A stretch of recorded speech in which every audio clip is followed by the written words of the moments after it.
Queria convidar a igreja a abrir a sua Bíblia no segundo livro de Reis,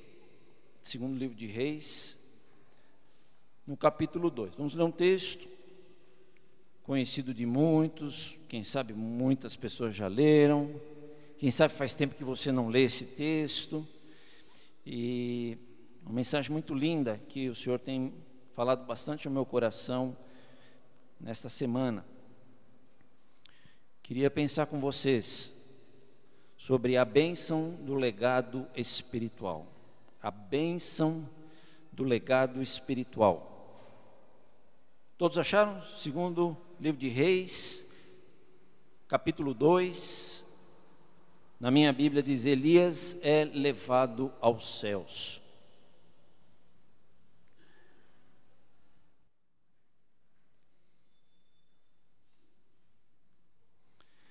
Interessante, né? Que tem tanto espaço aqui embaixo e a galeria cheia de gente. Podiam estar aqui, né? Mas tá bom. Fiquem aí com Jesus também no seu coração e todos nós meditando na palavra agora. Diz assim a palavra, irmãos: quando o Senhor levou Elias aos céus num redemoinho, aconteceu o seguinte: Elias e Eliseu saíram de Gilgal, e no caminho disse-lhe Elias: fique aqui, pois o Senhor me enviou a Betel. Eliseu, porém, disse: juro pelo nome do Senhor e por tua vida que não te deixarei ir só. Então foram a Betel. Em Betel, os discípulos dos profetas foram falar com Eliseu e perguntaram: você sabe que hoje o Senhor vai levar para os céus o seu mestre, separando-o de você? Respondeu Eliseu: sim, eu sei, mas não falem nisso. Então Elias lhe disse: fique aqui, Eliseu, pois o Senhor me enviou a Jericó. Ele respondeu: juro pelo nome do Senhor e por tua vida que não te deixarei ir só. Desceram então a Jericó. Em Jericó, os discípulos dos profetas foram falar com Eliseu e lhe perguntaram: você sabe que hoje o Senhor vai levar para os céus o seu mestre, separando-o de você? Respondeu Eliseu: sim, eu sei, mas não falem nisso. Em seguida Elias lhe disse: fique aqui, pois o Senhor me enviou ao rio Jordão. Ele respondeu: juro pelo nome do Senhor e por tua vida que não te deixarei ir só. Então partiram juntos. 50 discípulos dos profetas que acompanharam e ficaram olhando à distância, quando Elias e Eliseu pararam à margem do Jordão. Então Elias tirou o manto, que na outra versão fala capa, né? Enrolou e com ele bateu nas águas. As águas se dividiram e os dois atravessaram em chão seco. Depois de atravessar, Elias disse a Eliseu: o que eu posso fazer em seu favor antes que eu seja levado para longe de você? Respondeu Eliseu: faze de mim o principal herdeiro do teu espírito profético. Disse Elias: seu pedido é difícil, mas se você me vir quando eu for separado de você, terá o que pediu, do contrário não será atendido. De repente, enquanto caminhavam e conversavam, apareceu um carro de fogo e, puxado por cavalos de fogo, os separou. E Elias foi levado aos céus num redemoinho. Quando viu isso, Eliseu gritou: meu pai, tu eras como carros de guerra e os cavaleiros de Israel. E quando já não podia mais vê-lo, Eliseu pegou as próprias vestes e as rasgou ao meio. Depois pegou a capa de Elias, que tinha caído, e voltou para a margem do Jordão. Então bateu nas águas do rio com o manto e perguntou: onde está agora o Senhor, o Deus de Elias? Tendo batido nas águas, elas se dividiram e ele atravessou.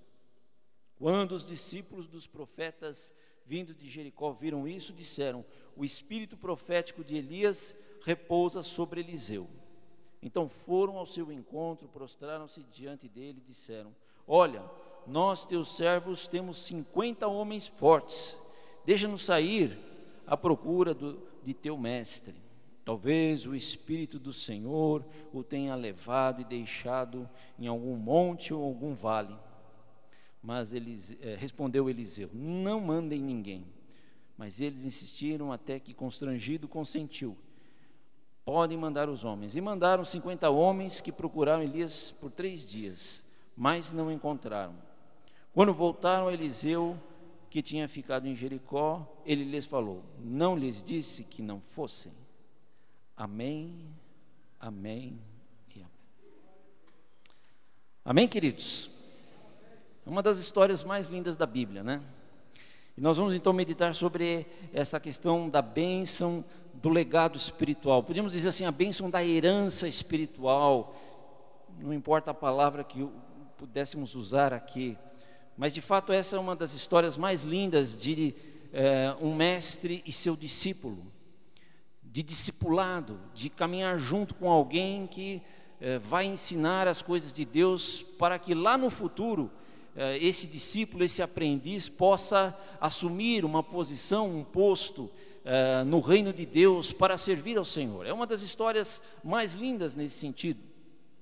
E lógico que a gente nessa introdução logo pensa, né, em Jesus com os 12 discípulos, e fica lembrando dos 3 anos que Jesus caminhou com eles, e quantas coisas maravilhosas os discípulos viram Jesus fazer, quantos milagres e quantos milagres. Da mesma forma, nós sabemos que Elias realizou 16 milagres. Em compensação, a Bíblia diz que Eliseu, ele realizou 32. A gente sabe fazer a conta, né? O dobro. Então, irmãos, a gente tem muita coisa bonita para tirar para a nossa vida, para aprender desta palavra e aplicar como servos de Deus, como discípulos de Jesus, que nós somos chamados por Deus para servir a Deus no seu reino, né? Jesus falou: o reino de Deus está entre vocês, e Jesus veio para implantar o seu reino e estabeleceu a sua igreja. Então existe uma igreja só e existe um reino. Infelizmente a gente tem muitas denominações, a gente tem muitas placas, mas de fato e de verdade existe só uma igreja e o reino de Deus, né, que essa igreja está inserida neste reino para fazer a obra de Deus, para realizar aquilo que o Senhor tem colocado na nossa mão, para abençoar vidas.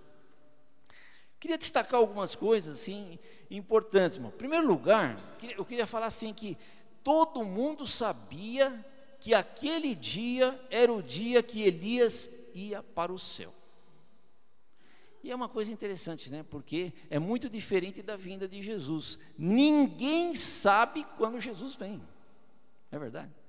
A gente fica nessa expectativa, a gente sabe que Jesus vai voltar, um dia a trombeta vai tocar, o Senhor virá nas nuvens da glória, é uma esperança da igreja, isso alimenta a nossa alma, mas a gente não sabe. O próprio Senhor Jesus, quando esteve na terra, diz assim, nem o Filho sabe, só o Pai que está no céu. Lógico que ele ainda estava aqui antes de ressuscitar, mas eles sabiam que Elias ia ser levado para Deus. Interessante isso, né, irmãos?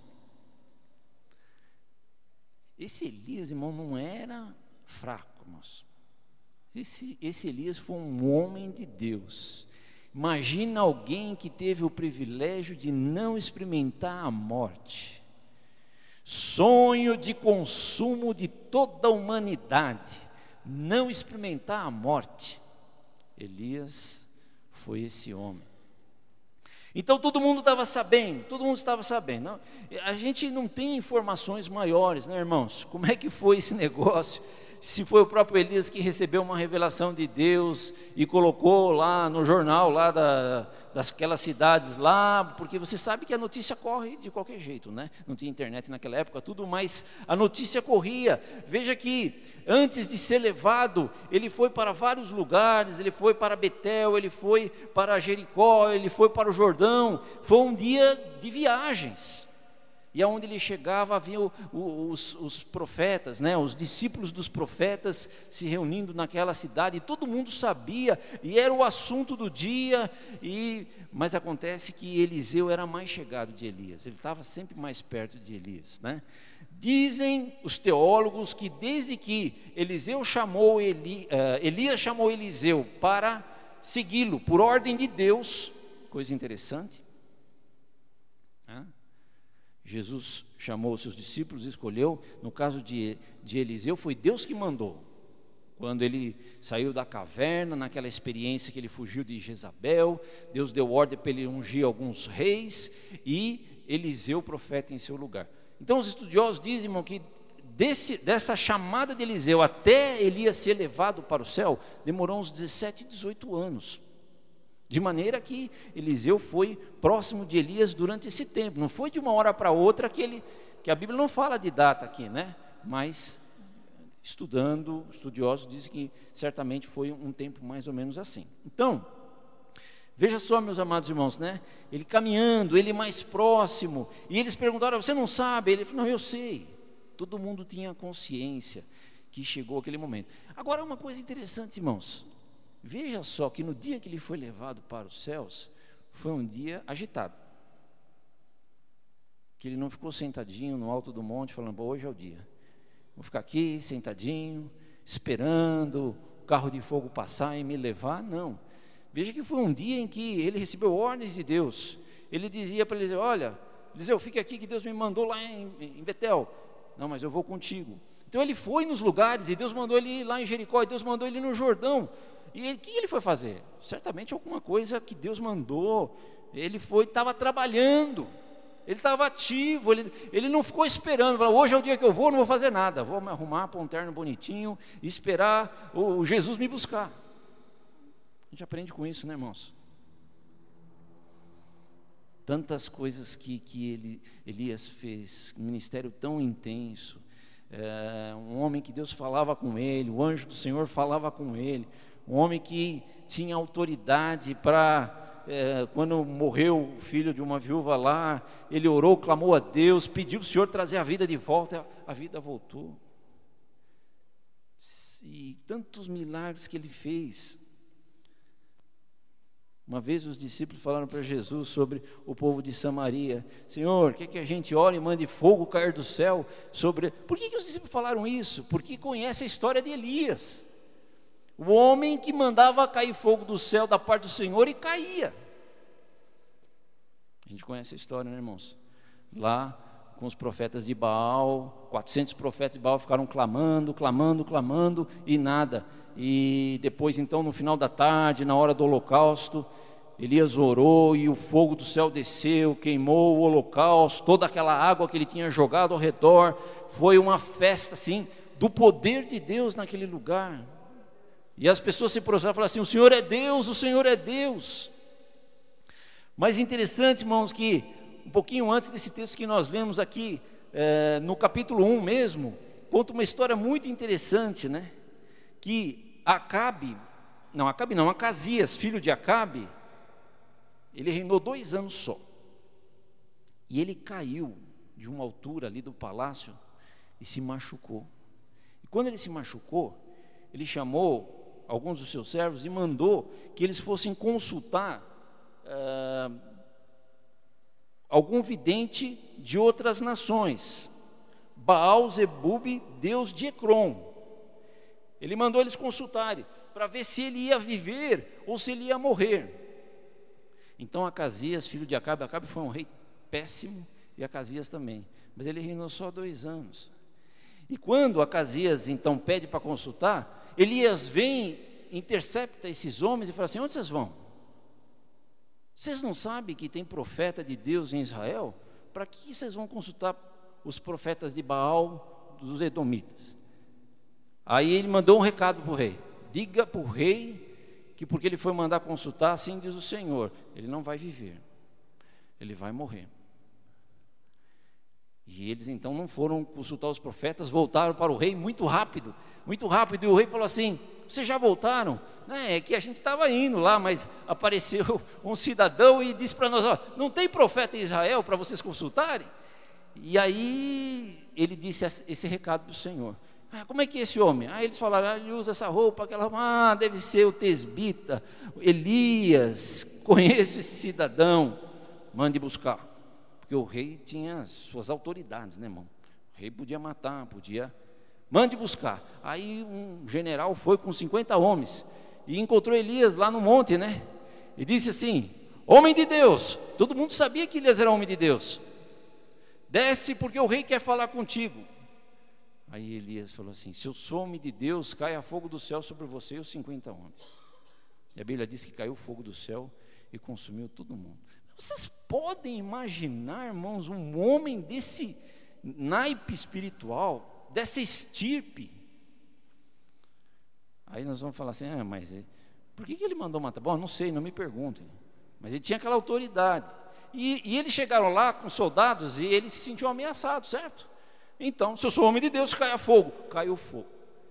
Todo mundo ficou sabendo, o rei mandou outro capitão, sei lá, outro general, com mais 50. Aí chegou lá, o homem falou assim: homem de Deus, desce daí porque o rei quer falar com você. Aí ele falou: se eu sou homem de Deus, o que ele falou, irmãos? Caia fogo do céu. Esse homem era fogo. Aí o fogo do Senhor caiu e consumiu todo mundo. Aí o rei mandou outro. É bom ser rei, né? Você manda os outros lá, cai fogo na cabeça dos outros, o rei fica numa boa, né? Mas o rei queria ouvir da própria boca dele. E aí mandou mais um com 50. Esse chegou, se prostrou diante de Elias e falou assim: homem de Deus, a gente sabe já o que aconteceu com os outros, mas tenha misericórdia de mim, desses teus servos. Agora era todo mundo servo dele. Desses teus servos aqui, e o rei está chamando. Aí diz a palavra que o anjo do Senhor falou com Elias: vá com eles e não temas. Então Elias temia também pela sua vida. A gente sabe a história de Jezabel. Quando Jezabel mandou a carta para ele, ele temeu pela sua vida. Então, irmãos, Elias era um homem de Deus, mas ele também tinha sentimento, fraqueza, tinha medo. E o anjo então falou: pode ir. Aí ele foi, deu a sentença para o rei, e realmente o rei morreu conforme a palavra do Senhor. Então, irmãos, esse Elias era este homem de Deus, que as pessoas sabiam que era homem de Deus, que temiam, porque a palavra do Senhor da boca dele se cumpria. Quando ele ressuscitou a filha daquela viúva, ela diz assim: agora sei que você é homem de Deus, e a palavra do Senhor na sua boca se cumpre. Então, um homem muito especial, que trabalhou até o fim. Vamos nós trabalhar, somos servos de Deus. Irmão, o Senhor nos chamou para trabalhar. Ele nos salvou, Ele nos purificou, Ele está nos santificando. Nós estamos na presença dEle para trabalhar, para pregar o Evangelho, para abençoar vidas, para fazer a obra da caridade, para fazer missões na África, fazer missões em São Paulo, no Rio de Janeiro, nas favelas. Digam amém, rogar. Rogar, Leila, todo mundo aí, e o pessoal da Jocum vai onde nós não vamos, lá no meio das favelas, fazer trabalho, pregar, falar do amor de Jesus, bem um evangelismo mesmo urbano. Louvado seja o nome do Senhor. Bom, então nós damos essa introduçãozinha aqui, vamos ver algumas coisas que são importantes. Uma coisa que se destaca aqui, irmãos, é o desejo de Eliseu, como discípulo, estar perto do seu mestre.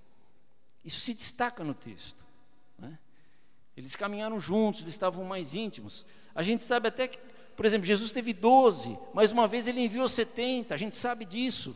Mas tinha os mais próximos, que era Pedro, Tiago e João, que quando ele ia orar, ele chamava esses para ficar mais perto dele. Mas tinha aquele que na hora da ceia reclinava a cabeça no peito de Jesus, que a gente sabe que é João. Então sempre tem aquele que é mais próximo. Olha que privilégio ter sido escolhido para andar com Elias. Depois nós vamos falar um pouco sobre isso. Então, irmãos, ele perseverou naquela chamada que ele teve para estar junto com Elias, caminhar com ele, e passou esses anos todos e vendo coisas e tal, mas quando ele sabia que ele ia embora, eu não sei por que o Elias mandou ele ficar ali, enquanto Deus mandava para lá e para cá, mas naquele dia ele não obedeceu o seu mestre, não, eu vou com você, juro pelo nome do Senhor que eu não te deixarei, eu quero ficar com você até o último momento, e de fato ele não pediu nada para Elias, não pediu nada, ele queria estar perto, o prazer de estar perto com o mestre. Será que nós temos prazer de estar perto de Jesus, irmãos? Jesus é o nosso mestre.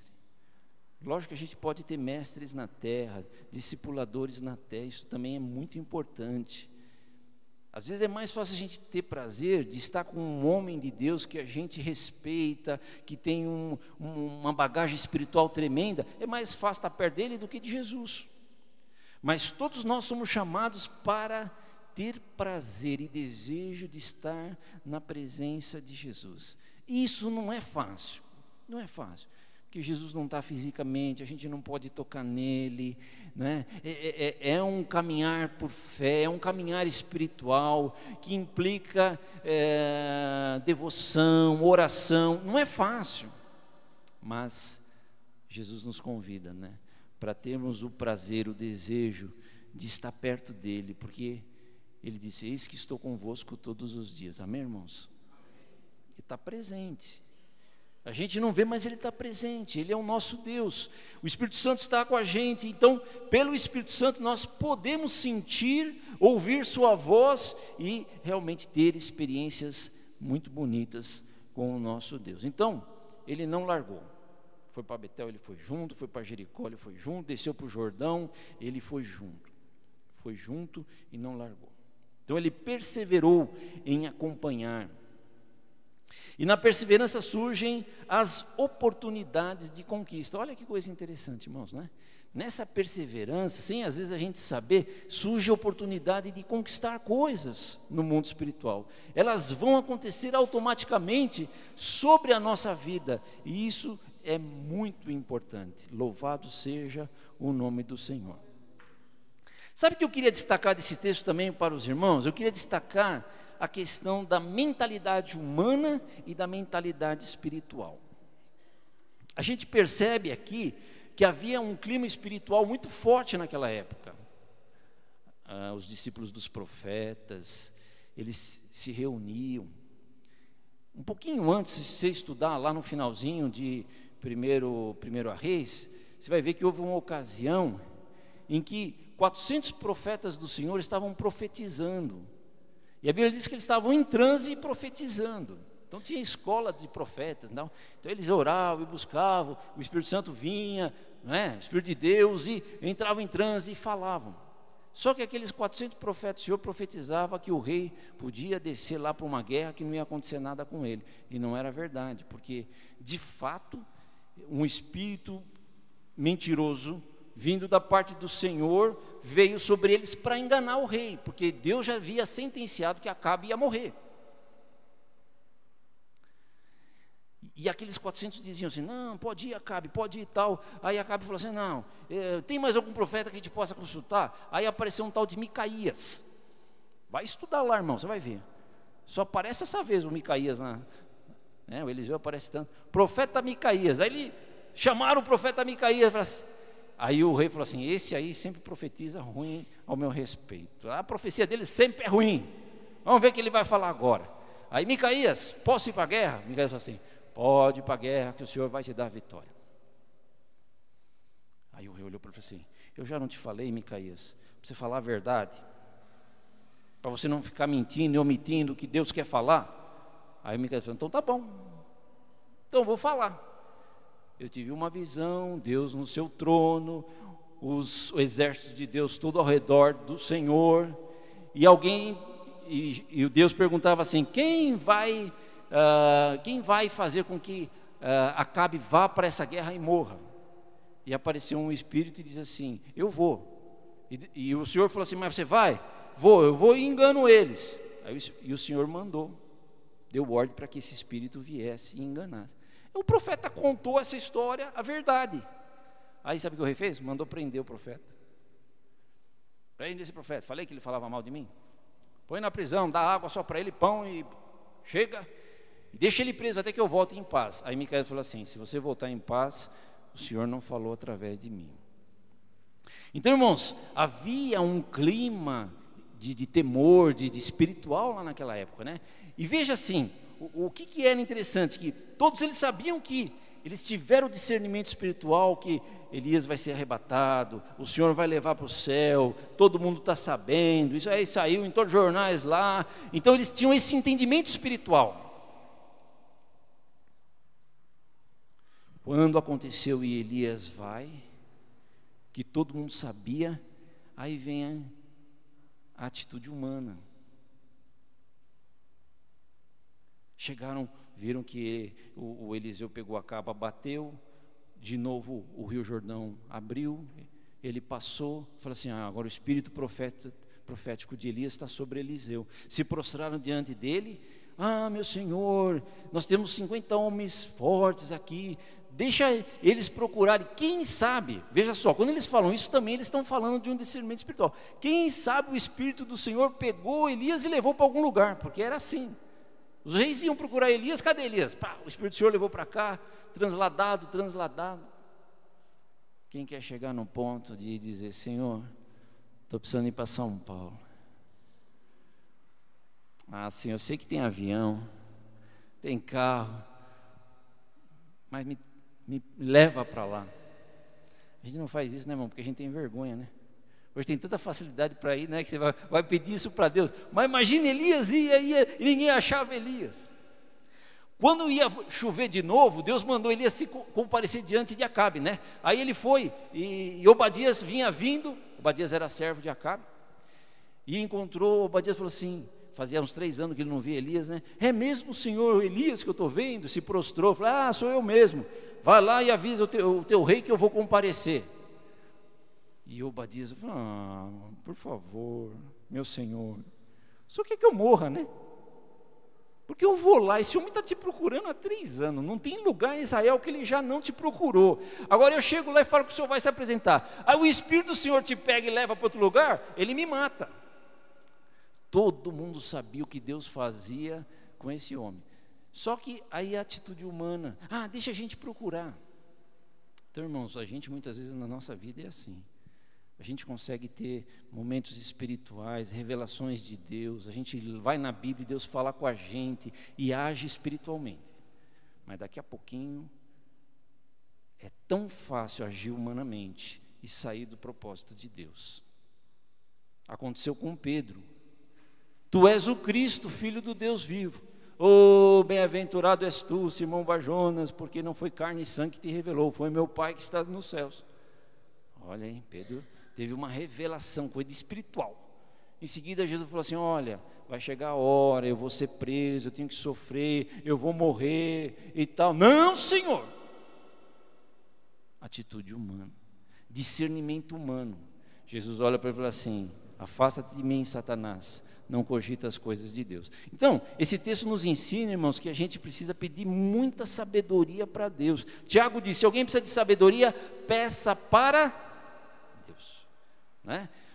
A diferença de inteligência e sabedoria é que inteligência é aquela coisa assim, eu não sei fazer alguma coisa e eu vou, estudo, alguém me ensina e eu aprendo.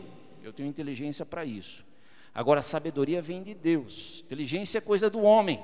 Sabedoria é coisa de Deus para discernir o que fazer nessa hora, para onde ir nesse momento. E assim, muitos detalhes da nossa vida, a gente precisa da sabedoria do Senhor. Então, irmão, que Deus nos ajude. Posso ouvir um amém? Que Deus nos ajude a não agir humanamente, a não decidir na nossa capacidade humana, mas depender do Senhor. E depois que eles voltaram e não acharam, o Eliseu falou assim, não falei para vocês não irem? Então esse texto nos ensina que nós temos que ter uma mentalidade do alto céus, da direção de Deus sobre a nossa vida. Uma outra coisa que esse texto ensina, irmãos, é aquilo que eu já havia falado para você sobre o nível de intimidade que Elias tinha com Deus. Não experimentou a morte, não é? E ele foi um homem que dividiu as águas. Não é fácil dividir águas, né? Que a gente conhece na Bíblia, tem o Moisés que fez isso, lá no Mar Vermelho, certo? Moisés, olha o nível espiritual, Moisés. Josué substituiu Moisés, ele falou, eu sou contigo, vamos, nós temos que entrar nessa terra. Eu fui passar o Jordão também, Deus abriu. E esses dois aqui, Elias e Eliseu, nem sei se tem mais na Bíblia. Você já dividiu alguma água, irmão? Já bateu em algum lugar aí, abriu água? Olha o nível espiritual que esse pessoal tinha, meus amados irmãos, né? Na presença do Senhor. Ser transladado para lá e para cá, enfrentar os profetas de Baal e vencer. Então, é coisa maravilhosa. Mas aí, veja só, irmão, Tiago falando sobre Elias, ele fala assim, Elias era como nós. Homem, falho, podia errar, tinha sentimento, mas foi um homem de Deus, ele creu, orou por 3 anos e meio, não choveu, depois orou de novo, porque irmãos, quando foi para voltar a chover, vocês lembram do texto, né? Como é que aconteceu?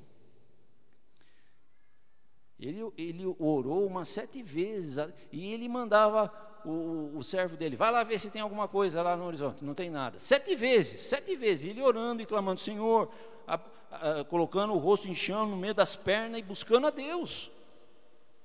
Não foi só uma coisa, falou assim, Senhor, agora está na hora de o Senhor mandar vir a chuva de novo, tal. Ele ficou, para ressuscitar o menino também, ele ficou lá 1 vez, 2, 3 vezes, ele se prostrou lá e orou e clamou ao Senhor.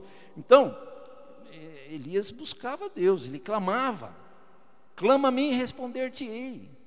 A gente não pode pensar que era uma coisa só assim fácil, tá certo que quando caiu o fogo do céu foi na hora, né? Mas em algumas vezes ele perseverou na presença do Senhor, até vir a resposta do Senhor. Quando o servo viu uma nuvem do tamanho da mão do homem lá no fundinho lá do horizonte, ele falou assim, manda o rei correr, que senão a chuva vai pegar. Então, irmãos, a gente fica vendo essas histórias, fica pensando, não é possível, né?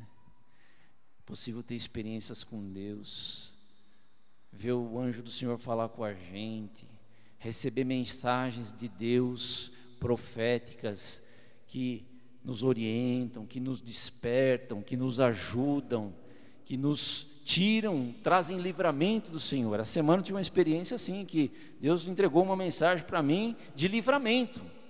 Ia fazer uma viagem semana que vem e foi confirmado, veja só que situação, irmãos, 2 vezes que não era para ir, porque essa viagem estava preparada um acidente para a morte.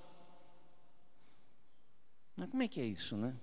Não, mas o anjo do Senhor, uma irmã teve um sonho, sonhou comigo, aliás, sonhou que ela estava aqui na igreja, e aí o Gabrielzinho, filho do Everson da Elaine, quem conhece o Gabrielzinho, estava passando na igreja, ela viu o Gabriel e conversou com ele, falou assim, tudo bem, Gabriel? Aí ela falou assim, está vendo aqueles homens lá fora? O Gabriel falou assim, então, eles estão conversando, está tudo certo, estão planejando matar o pastor. Aí aquela irmã acordou com aquele sonho, falou, mas não é possível, esse sonho é muito estranho. Aí, no dia seguinte era o meu aniversário, né? Ela ligou, deu parabéns, mas não quis contar o sonho, né? Falou, vou estragar o aniversário do pastor com uma história dessa. Aí essa irmã foi numa igreja sábado, uma outra denominação, sábado e tal, e o culto rolou, no final, não sei, no momento lá, o pastor da igreja veio para ela e falou assim, irmã, Deus trouxe uma revelação para a irmã contar alguma coisa para alguém. A irmã não falou, mas essa pessoa tem uma viagem marcada e está determinado um acidente para tirar a vida dele. Conte para ele. Aí a irmã veio domingo passado e contou para a Rita. Então, irmãos, um Deus que age, um Deus que fala, um Deus que levanta servos, servas, profetas, né? A gente sabe que os profetas ainda existem nesse sentido de receber mensagem de Deus e entregar para o povo. Às vezes a gente não vê muito aqui, mas a gente sabe que isso é uma realidade no reino de Deus. E esse recado foi dado. O que eu faço? Eu cancelei a viagem, né, irmão? Cancelei a viagem, né? Tinha tanta necessidade e tal. Alguém podia dizer assim, não, ora repreendendo, pede para os anjos do Senhor. A gente tem que ter sabedoria, né? O rei falou assim, fala a verdade. A verdade é essa. O que o rei tinha que fazer? Vestir pano de saco, se humilhar diante do Senhor, não ir para essa guerra, certo? Era a posição. Se Deus falou que eu vou morrer, eu não vou. Então, amados, é assim. Quem deseja um nível espiritual com Deus mais elevado, diga amém. Deseja mesmo? Então comece devagarzinho, começa buscando, começa crendo, começa aumentando o tempo de oração, começa dizendo não para algumas coisas, fazendo o propósito de não se contaminar com certas coisas, investe tempo com Deus, faz propósito, começa a jejuar, né? Que as coisas são assim, nós precisamos, para ter experiência com Deus, nos colocar na brecha para que o Senhor possa nos abençoar. Bom, quero terminar falando sobre o legado desse discipulado, desses anos que Elias esteve com Eliseu, Eliseu caminhou com Elias, essa direção de Deus de separar Elias. E é uma coisa interessante, irmãos, eu quero ilustrar muito com uma coisa que é a capa de Elias. A capa de Elias era um símbolo, né? Um símbolo, não sei como é que eu vou dizer isso aqui, né? Desse legado, dessa autoridade que Deus dava ao profeta. A capa, a gente percebe isso, porque em algumas passagens da história da vida de Elias, a capa fez parte importante, né?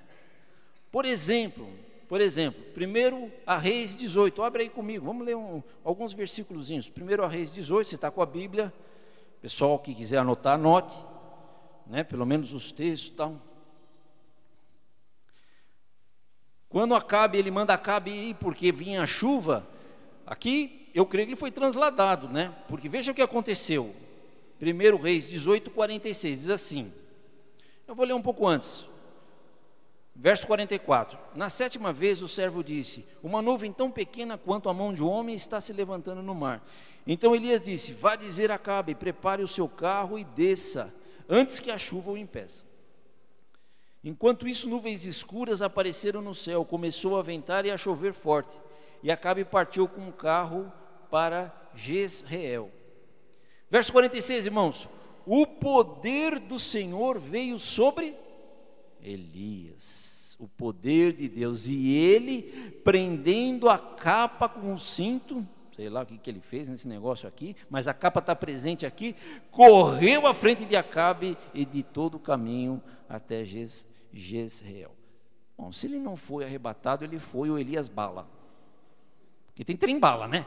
Trem-bala vai rápido nos lugares, ele correu, não é que corre assim desse jeito, Deus correu com ele, uma viagem rápida, e a capa e a cinta, a capa estava presente nessa manifestação do poder de Deus na vida dele. Uma outra vez que acontece, quando Deus manda ele sair ali da caverna, quando ele vai ali para o Monte Horebe, né? E Deus manda ele sair e diz assim, eu vou passar. E ele então sai e cobre o rosto com a sua capa, porque certamente, talvez, falou, pô, vou ver a face de Deus, estou perdido aqui, né? Ele cobre, a capa, né, protege. E a gente conhece aquele texto tão lindo, né, irmãos, que Deus passa numa brisa suave, não no terremoto, não no vento forte, ele passa na brisa suave, mas ali o texto diz que ele usa a capa, verso 13 de 19, vamos ver lá, 1 Reis 19, 13, diz assim, esse mesmo, deixa eu ver aqui, quando Elias ouviu que o Senhor estava passando, né, puxou a capa para cobrir o rosto e saiu e ficou à entrada da caverna. Ficou conversando com Deus. Elias, o que você está fazendo aqui? Deus já tinha falado com ele antes. Não, olha, eu estou aqui porque todo mundo te abandonou, Senhor, só eu fiquei. Eles foram lá para o Baal, não sei o quê. Aí Deus falou, calma, meu filho, tem 7.000 que eu separei que não adoraram a Baal. Não é bem assim não. Mas a capa estava presente naquele momento. Quando ele chama Eliseu, capítulo 19, 1 Reis 19 e 20, olha só, de novo a capa, irmãos. Então Elias saiu de lá e encontrou Eliseu, filho de Safate. Ele estava arando com 12 parelhas de bois e estava conduzindo a 12ª parelha. E Elias o alcançou e lançou a sua capa sobre ele. Lançou a sua capa. A capa era um sinal de autoridade do ministério de Elias, do profeta de Deus. Com aquele lançar a capa, ele não precisou chamar e dizer assim, vem Eliseu, me segue. Não, ele lançou a capa. Eliseu já sabia, está me chamando, o Senhor está me chamando, porque a autoridade no simbolismo daquela capa acompanhou para a chamada de Eliseu.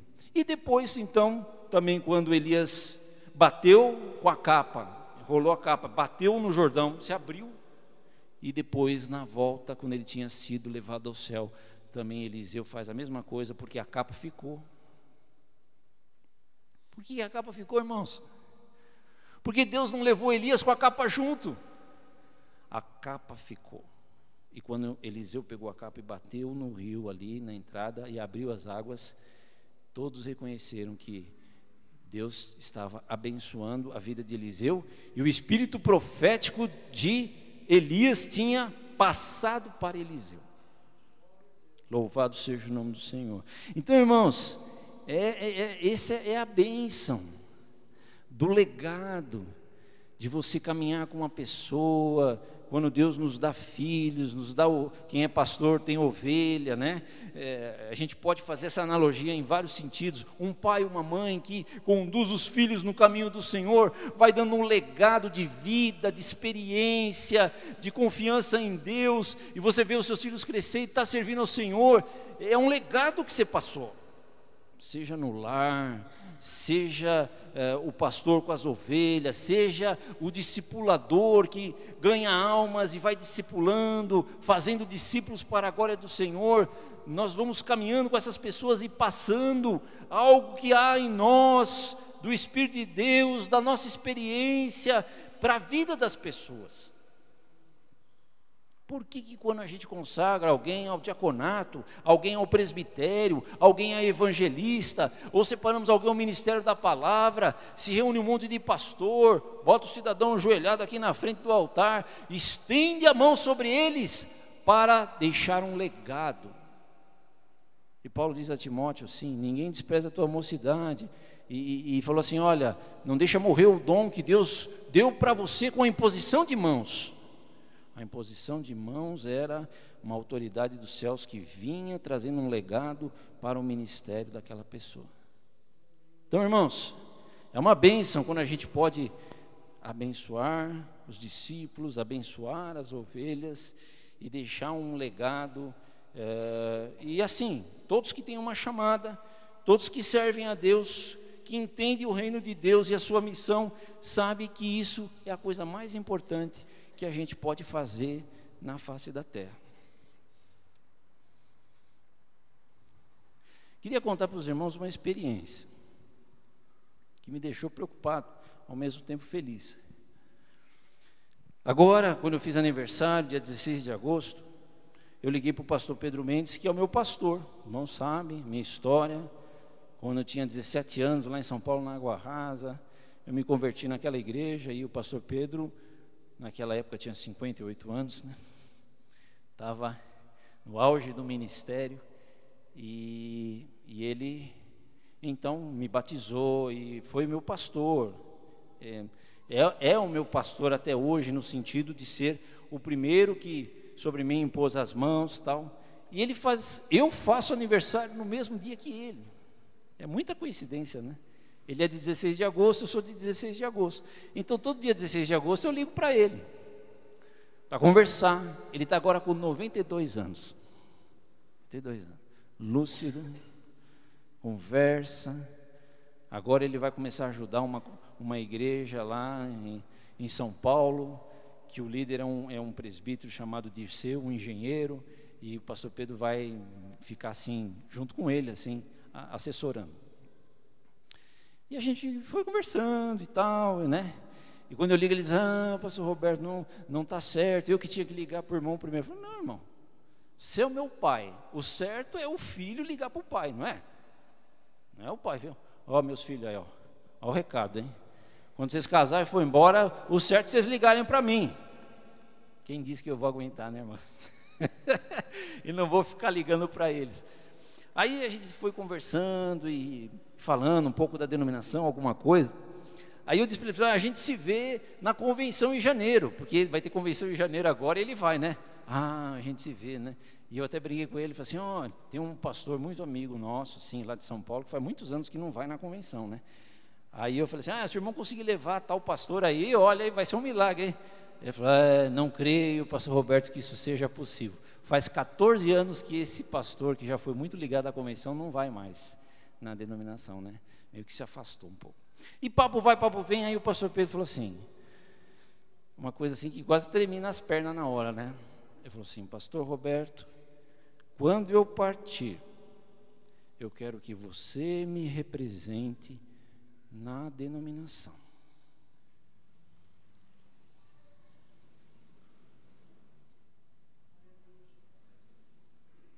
Eu fiquei muito assim, não sei se mais feliz ou triste, né? Porque a responsabilidade, né, do que representa o pastor Pedro Mendes para a nossa denominação e para a minha vida, é um negócio muito sério. Eu recebi aquela palavra como um filho, né? Então, irmãos, esse legado, que mesmo que faz tempo que a gente não vê um filho na fé. Eu estava esses dias sentado aqui com o pastor Rangel. O pastor Rangel é um pastor que os jovens conhecem e tem ido muito nos acampamentos dos jovens, né? Falei, pastor Rangel, quantos discípulos você tem? Aí ele falou, eu tenho esse, eu tenho aquele, tal e tal. Ele foi falando alguns discípulos que ele cuida.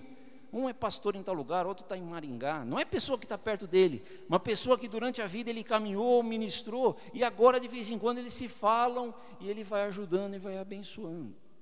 Lógico que é bom estar perto do mestre, mas quando isso não é possível, a gente de alguma forma se mantém alguma comunicação. Então, meus amados irmãos, que Deus nos ajude e nos abençoe. Todos vocês que têm uma chamada, que entenderam a visão do discipulado, tenham certeza disso, que o legado que a gente deixa uns para os outros acompanha a nossa vida. Eu falei no início aqui que há uma igreja só de Jesus, amém, irmãos? E o reino de Deus é muito grande. Às vezes Deus faz com que pessoas que estão numa certa denominação passem para uma outra denominação para ter um propósito de servir. Eu não entendo todos os planos de Deus, mas o Senhor é Deus para cuidar do seu rebanho, do seu povo. Mas é importante que as pessoas que saem de um lugar para outro levam o legado de tudo que receberam e de tudo que fizeram aonde passaram. E isso é muito importante no reino de Deus. Amém? Feche os teus olhos. Pai, nós queremos te louvar e te agradecer, porque o Senhor é o nosso Deus, e o Senhor nos chamou, e nós queremos seguir os passos de Jesus. Ajuda-nos, ó Pai, a sermos parecidos com teu Filho, guardar os mandamentos, guardar a palavra, andar no caminho de vida, andar no caminho estreito, desejar o Espírito Santo. Pai, nos abençoa. Olha os pais que estão aqui, olha os irmãos no serviço, Pai, ajuda que onde eles estão, o Senhor dê para eles discípulos, que eles possam ganhar almas lá no trabalho, mesmo que essas almas não venham para a igreja, Senhor, mas que ali eles brilhem, levem o teu amor, falem de Jesus e ajudem pessoas a conhecer a verdade. Pai, nós estamos buscando isso do Senhor, uma igreja que ama o perdido, uma igreja que está comprometida com o discipulado. Ajuda-nos, Pai, desperta os nossos jovens que têm desejado muito isso na sua alma. Venha abençoar os pastores, tanto no seu ministério pastoral, como nessa condução do legado, da autoridade espiritual para os demais irmãos da igreja. Pai, nós te louvamos e te adoramos nessa noite. Fica conosco, Senhor, e abençoa a tua igreja nessa noite. Pai, eu oro em nome de Jesus. Amém.